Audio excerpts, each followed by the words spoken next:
Os primeiros episódios da série da Legendary no Apple TV Plus finalmente foram lançados e parecem estar repleto de detalhes escondidos. O mais recente foi o terceiro, que chegou na plataforma na última quarta-feira, e nele conhecemos finalmente aquele titã misterioso com poderes congelantes que chegou a aparecer lá no trailer. Mas sem dúvida o que chama mais a nossa atenção durante esse último episódio de Monarca Legacy of Monsters são as cenas em que o Godzilla é atacado pelos militares. Nesse vídeo de hoje a gente vai dar uma bela de uma analisada com mais atenção e dar uma passada nos pontos positivos e negativos dessa nova série da Monarca. Será que os próximos episódios podem ter alguma conexão com o próximo lançamento do Monsterverse, Godzilla e Kong, o Novo Império? Para descobrir isso, já sabe o que fazer, né? Já chega nesse vídeo deixando seu like e se inscreve aqui no canal se por acaso essa for sua primeira vez aqui. Eu sou Eric Brelaz e vamos juntos para mais um vídeo. Em menos de uma semana nós tivemos o lançamento dos 3 primeiros episódios de Monarca Legacy of Monsters, ou Legado dos Monstros, né, como fica na tradução. Os 2 primeiros episódios acabaram sendo lançados juntos e o terceiro na última quarta-feira, um dia mais cedo do que o previsto por causa do feriado de ação de graças que rola lá nos Estados Unidos. E eu acabei não trazendo a minha opinião no canal aqui, né, sobre a série e tudo mais, mas eu acho que ela não foge muito do que a maioria dos fãs está achando. No caso, a Legendary ela continua cometendo aquele mesmo erro de gastar muito tempo de tela com personagens humanos que tem tramas que, de verdade, né, pessoal, a gente não se importa tanto. Existe uma grande diferença entre as cenas do passado e as cenas do presente,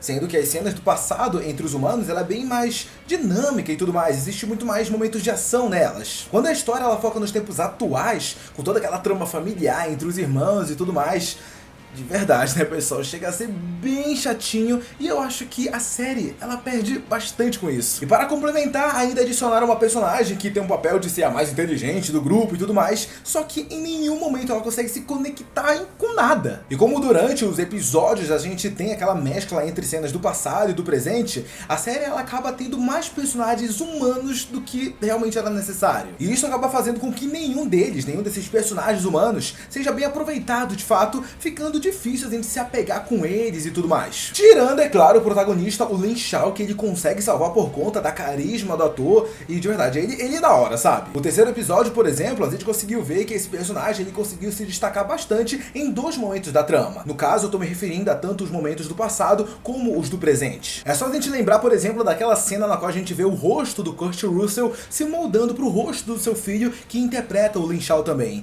E isso acaba simplificando bastante o que eu tô falando aqui pra vocês. Mas tudo bem, pessoal, focando agora um pouquinho mais nos detalhes escondidos desse terceiro episódio, eu não sei se vocês repararam, mas logo no começo, quando é mostrado que o Lin Shao e outros estavam sendo observados pela Monarca, temos uma referência à silhueta do Godzilla. Se olharmos bem, dá pra ver que as árvores que ficam em volta deles lembram bastante as costas do Gojira quando a cena corta para o reflexo da lente da câmera escondida. E falando em silhueta, mais perto do final do episódio, nós podemos ver a forma de um novo titã no momento em que o avião está em queda no Alasca. Quem acabou reparando nesse estranho formato no horizonte é justamente o personagem Kentaro. E pouco tempo depois a gente descobriu que aquela criatura era justamente essa toupeira gigante com poderes de gelo. Voltando agora um pouco para o início desse terceiro episódio, a gente precisa mencionar as diferentes emoções que a personagem da Kate passa durante a trama. Por mais que a gente não goste de toda essa trama familiar, a gente não pode esquecer que o título desse episódio é justamente Segredos e Mentiras. Existem 2 momentos em que vemos isso mais claramente, e o primeiro é justamente quando a Kate descobre que Lin Shao considerava o seu pai um membro da família. Mas apesar de serem muito próximos, o pai de Kate ele nunca havia mencionado sobre ela para Lin, o que claramente acaba deixando o personagem irritada. Tanto é que demora quase que um episódio inteiro para a gente ver ela sorrindo. Um outro momento que fica clara essa referência ao título do episódio é quando vamos para a década de 50 e os cientistas tentam um acordo com Lin Shao para esconder detalhes sobre o Godzilla do exército norte-americano. Esse é provavelmente o ponto alto desse episódio, quando vemos com mais detalhes todo esse contexto daquelas bombas nucleares explodindo para tentar matar o Rei dos Monstros. Essa cena foi mostrada brevemente nos créditos iniciais do primeiro filme do Godzilla, lançado lá em 2014. Eu até vi que teve alguns fãs que pegaram esses momentos antigos e juntaram com essas cenas novas para montar, né, tudo em um plano sequência, e de verdade, pessoal, ficou bem incrível, viu? Mas antes desse momento, vale mencionar a parte em que os cientistas conversam com o comandante do exército sobre o que necessita necessitam para a missão. O diálogo dessa cena, gente, de verdade é muito bom e até começa com o Bill Randa falando sobre a teoria que ele acredita que o Godzilla, na verdade, ele se teletransporta de um lugar para o outro e é assim que ele consegue se mover sem conseguir ser visto. É claro que naquela época eles não tinham nem ideia, né, não tinham conhecimento sobre a existência da Terra Oca e nem que o Gojira, né, conseguia se mover através de correntes marinhas, né, os famosos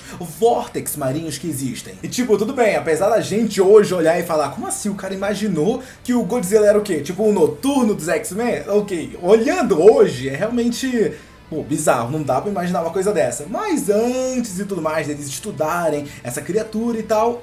isso até foi considerado. Só que a parte mais interessante dessa cena, pessoal, é quando os protagonistas pedem urânio ao general e ele, sem nenhuma delicadeza, diz que a quantidade que eles estavam pedindo, que eles estavam mencionando, era muito maior do que a que foi jogada no Japão pelos Estados Unidos. E bem ali naquela cena, ele está se referindo claramente ao final da Segunda Guerra Mundial, quando os norte-americanos eles bombardearam os japoneses e daí surgiu a mitologia do Gojira. Nesse momento a gente acaba vendo o quão desconfortável para a personagem Keiko está ali naquele momento. Além de sofrer os preconceitos de ser uma mulher cientista naquela época, ela ainda é uma japonesa entre os americanos, e isso certamente motivou ela a tentar de alguma forma defender o Godzilla contra o exército que estava prestes a explodir uma bomba no lagartão. Além da questão que ela diz ser um desperdício matá-lo sem antes tentar entendê-lo, também existe um contexto dela ser uma japonesa tentando impedir os Estados Unidos de explodir mais uma de suas bombas. No entanto, o personagem de Lin Shao acaba impedindo Keiko de fazer qualquer coisa e assim a gente tem aquela cena épica do Godzilla sendo atingido por uma explosão. O que também não adiantou de nada, né, pois ele continuou vivo após isso e eu imagino que a gente vai ver o desenrolar dessa tentativa fracassada de acabar com o Godzilla já nesses próximos episódios. Esse terceiro episódio se encerra justamente na viagem de Lin Shao e seu grupo para o Alasca, onde eles acabam se encontrando com um novo titã que tem sido chamado por algumas pessoas de Frostvark. Vale lembrar que esse acontecimento em tese se passa entre os dois filmes do Godzilla. Em Rei dos Monstros vemos que a Monarca estava monitorando diversos novos titãs ao redor do mundo. No entanto, não existe nenhuma sinalização de uma criatura presente no Alasca. Isso pode indicar pra gente que esse novo titã, talvez ele conseguiu se esconder da organização mesmo depois da série ter acabado. O que acaba fazendo até bastante sentido, levando em conta que ele é uma topeira gigante e consegue ficar no interior do chão, lá congelado e tudo mais. Uma outra possibilidade é que essa criatura enfrente algum outro titã e possivelmente acabe morrendo. Seria por conta disso que durante o segundo filme do Godzilla não existe nenhuma menção a uma nova criatura viva lá no Alasca quando é mostrado lá aquele monitor da Monarca. Resta a gente saber quem seria capaz de derrotar esse tal Frostvark, já que, como a gente pôde ver em cena, ele tem uns poderes bem interessantes, né não? É até interessante notar que naquela cena na qual a Kate encontra algumas anotações de seu pai, a gente vê algo escrito referente à reação ao calor. Essa parte deve ser justamente sobre os poderes desse novo titã, já que vemos que para congelar a aeronave junto com um humano dentro, ela vai precisar sugar toda a temperatura que há naquele local. É como se esse novo titã tivesse a capacidade de absorver o calor e assim congelar o que ele quisesse.